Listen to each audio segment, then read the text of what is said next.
Hello YouTube, Viral Vector. It's been a while since my last video.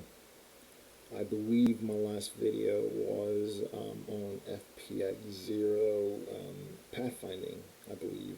I have to look back. It's been quite a while since I've done the whole uploading thing to YouTube. But it's, again, been a while.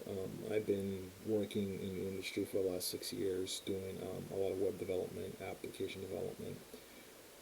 And with the current pandemic and things shifting and everybody sort of adjusting to new normal, I wanted to take the opportunity, take this time to sort of almost go back to my roots of game development and see what has changed in terms of Unity or any other new frameworks out there.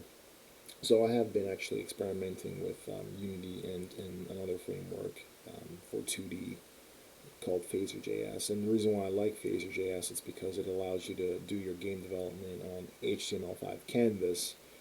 And as a web developer who's done primarily web applications for the last 6 years of my life, it's just perfect. You know, I take all the knowledge, all the experience that I've gained in the web world, and I can bring it down to or combine it with what I knew previously in the game world. So it's been a fun project there. Working on a music project, and I was actually working on a music project with Unity prior to my hiatus from game development, but I wanted to sort of take those concepts and bring them to Phaser.js into the 2D world and see how that works out. So I'll eventually shoot a video for that as well. But today, I'm actually introducing a project that I've been working on since the beginning of our current pandemic. I've been trying my best to stay inside and stay safe. So to keep myself busy, I started a new project with Unity, the latest version of Unity, just to see what's has changed, improvements, additions, and also I wanted to explore two game concepts that I've been wanting to explore for quite a while now, and that being those two game concepts being procedural generation, and secondly, first procedural generation, and then secondly, I wanted to sort of play with void physics. Anyways, enough spiel. Let me get into Unity now so we can kind of play around with the project.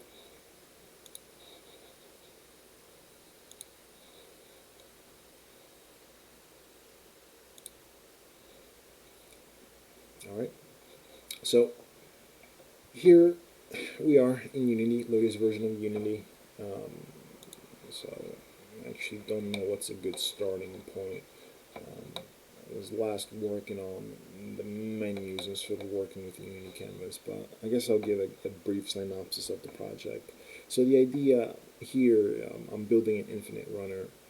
It's a survival RPG, almost infinite runner, based on sort of the current events with COVID, where you are a survivor, not a survivor, but essentially you're sheltered in, and you're going on a supply run, and things sort of go out of whack, and now you're sort of gathering supplies as you can to bring back to your base camp or your home to take care of your family, etc., etc.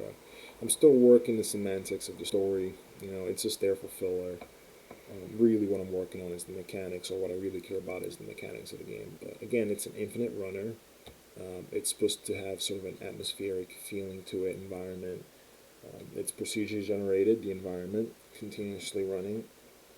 And I also include sort of combat mechanics, which kind of play off of the Boyd mechanics or Boyd physics that I worked on for the AI characters. So let's fire up the game. I guess the best way to kind of get into it is to actually get into it. Anyways, let's fire it up. So again, I was working on this menu here, just playing around with transitions and stuff. So as you click run, it transitions into the game. That's still work in progress. So now, as you see, enemies are spawning. Let me actually go into mode. Scroll all the way down to our character here. Right. You see the AI sort of attacking me. What I'll do is actually I'll turn off the AI. Okay. So now if you're looking at the map here, just to sort of start off with the procedure generation. So as you look at the map, it's really composed of two blocks or two segments. So if you see where my mouse cursor is, it's defined as the middle, right? So this is block 1 here, and this is block 2 over here. Now, the map generator is sort of smart enough to sort of take these pavement pieces, these individual pavement pieces, the overall map area, which is this brown piece, and it uses it, and I believe also this invisible one piece that just sort of encapsulates all of the roadways, and eventually what the idea with the roadways is they'll just be one combined mesh, right? And the game is really just working off of this roadway, the terrain, and the bounds, right? So this is what the game really cares about in terms of the procedure generation and the movement. Now the game is, as you start, it sort of generates this map: buildings, trees, road hazards, debris, etc., etc. And it knows to do this based on some maths and code that allows the game to sort of just place these things in place, but also make sure that they're placed strategically, not on top of each other, based on colliders, positioning, a little bit of math, right? Now, as I said, it's procedure generated, and also do notice that I do generate some off of the map here, and that's done on purpose because as the player, you always want to see something, right? As you're running forward, you always want to see material, right? So as you get closer to the middle point, and the middle point is important because it's sort of a point of reference to when to regenerate all of that stuff on the map.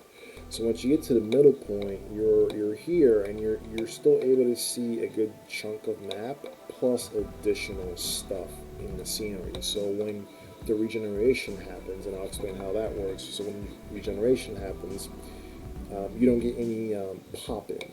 So the reason why we generate these things outside of the map is to reduce pop-in once you get to this point. So you still see a good amount of material. And the reason why, it's because the way we handle the infinite map generation, we're not creating and adding new tiles or prefabs to make the game run on continuously along the z-axis.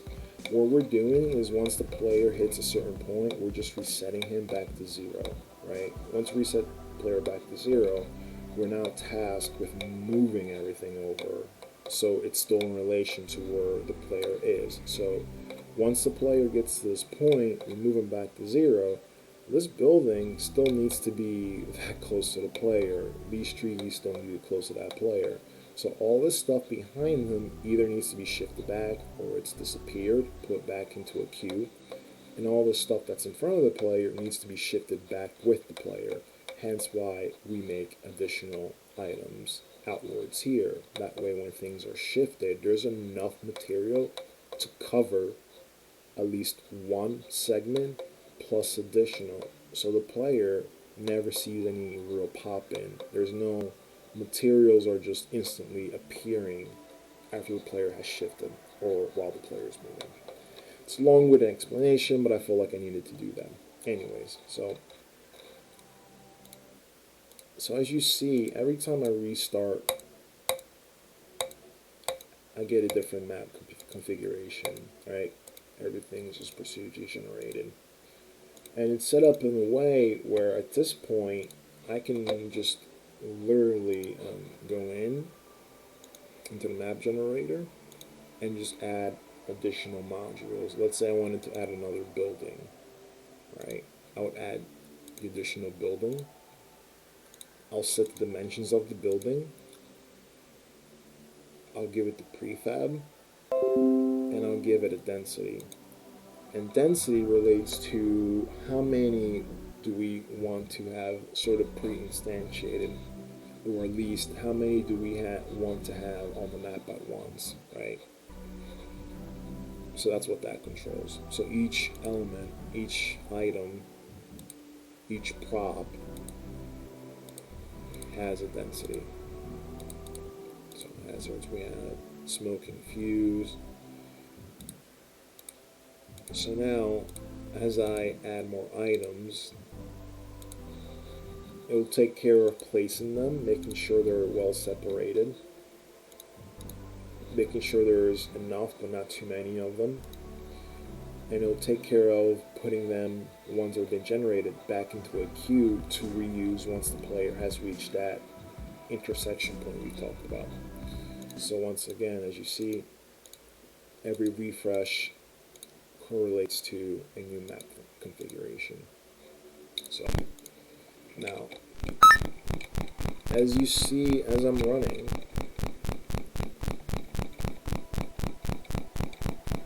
now just notice in the game view there's no flicker, but on the left hand side in the scene view you're seeing the map being regenerated.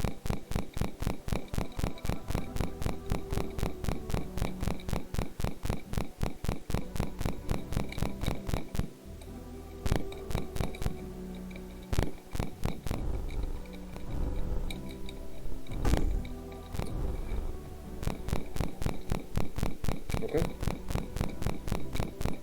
So you're getting a pretty good example or idea of what's going on.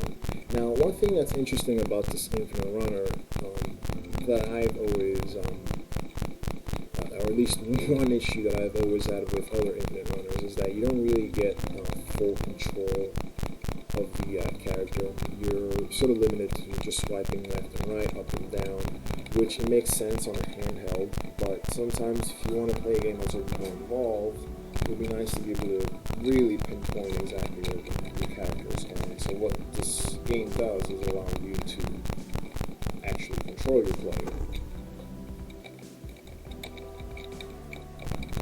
So you have the ability to slide, jump, and also there's a whole combat system as well.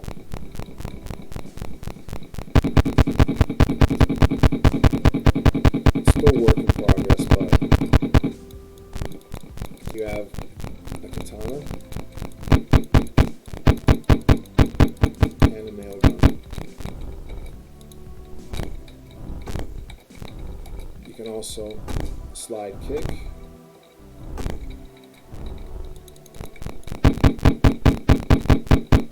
Again, all still work in progress.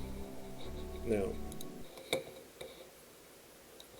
I'll take the next couple of minutes and sort of introduce the voids or the void behavior. Now, again, that was just a simple, very simple explanation of how the procedural generation works. Again, you have modules.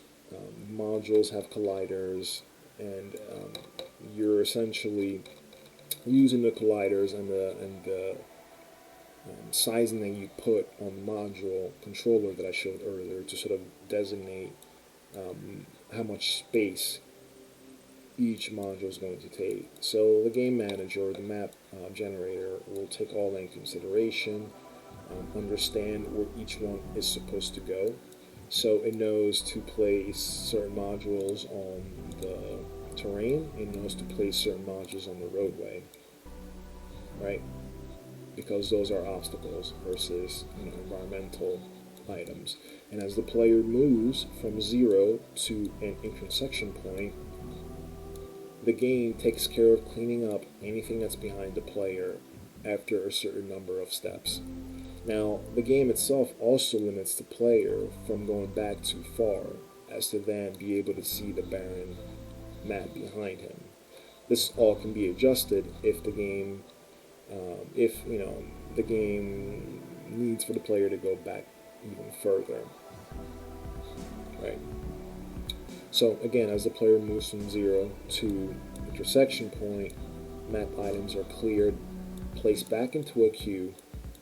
Then as the player crosses the intersection, everything in front of them along with the player gets shifted back to origin minus offset according or in relation to the player prior to the reset. And that's just basically the procedure generation. It's not very complicated in terms of principle. Again, putting in practice, it's a whole different story because you're doing a lot of math, a lot of calculation. You're working with a few principles like object pooling. You're working with obviously math offsets. You're working with I guess I can't get into everything, but you're working with a few principles to get it in place. Again, it's not all super difficult, but just a few things to get it all working. Again, that's the map generation. Now, the reason why I wanted to go with that approach in terms of the reset, again, it makes more sense when you're doing procedure generation of this nature when every item is almost procedure generated versus a system where you have like map prefabs, like you have already designed segments that you cycle and place. Because then in that case, it might be easier just keep stacking and increasing the Z position. But in this case, since I'm doing a pooling of map items and I'm doing a procedure generation of each map item, it made more sense to keep the Z numbers 0 small continually. As the game runs, the Z is always going to be between 0 and the length of the map, and the length of the map is a very small number in comparison to, let's say you've been playing for like 10 minutes in a prefab mode. Your Z might be like 100,000. Now you're playing with really large numbers. But in this case, since I'm doing procedure generation, I want my Z to remain between 0 and like 200. So it's a very small number. I'm doing a lot of math calculation. I'm multiplying by small numbers. And that makes the most sense as not to tax the CPU. Again, that's procedure generation.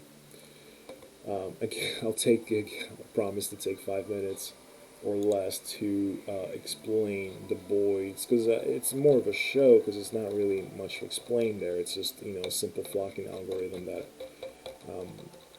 sort of was inspired by a YouTuber. I forgot his name. I'm probably gonna try to list his name on the comments or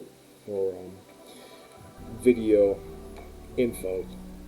But I followed his tutorial, took the void script that he created, and did a lot of refactoring, restructuring to make it fit what I needed to do in terms of simulating zombie behavior, right? And that's the thing is, I'm simulating zombies here using voids, which is, as you know, voids it simulates flocks, which is a flock is a group of flying birds, etc.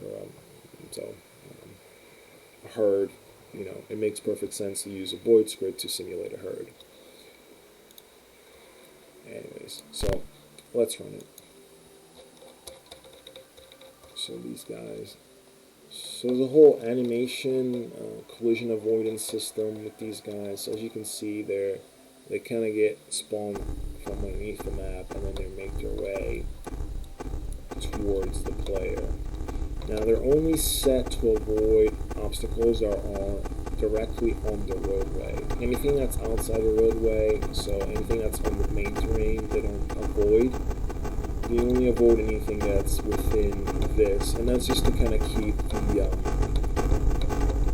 CPU cycles, the amount of work the CPU has to do low.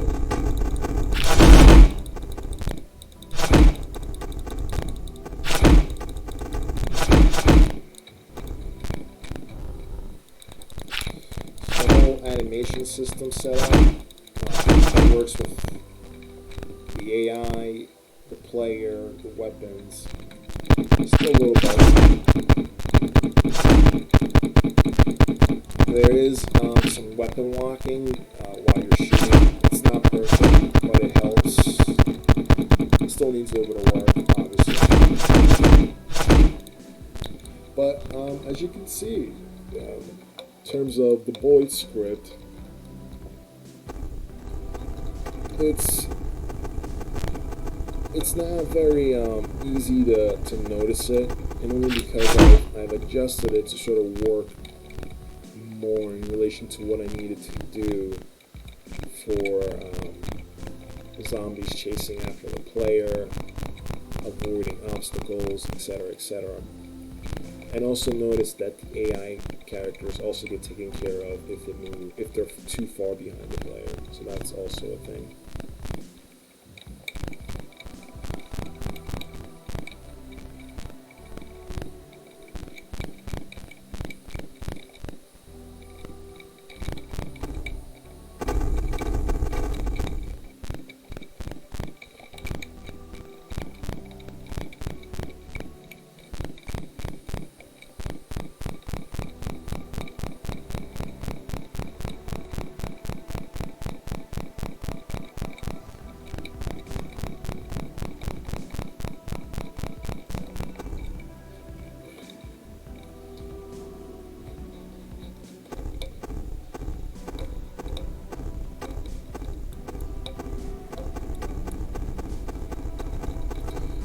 Now there's still some adjustments I need to make with their steering behaviors. Nothing too drastic. I do want them to always continuously come after the because it's an infinite runner, so you do want your character to always be running.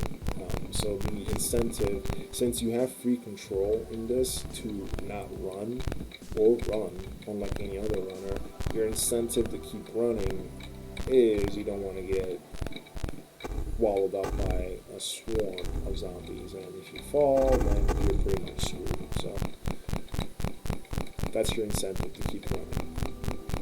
You might stop and like something real quick, shoot off a couple AI guys, but your incentive is to always keep running.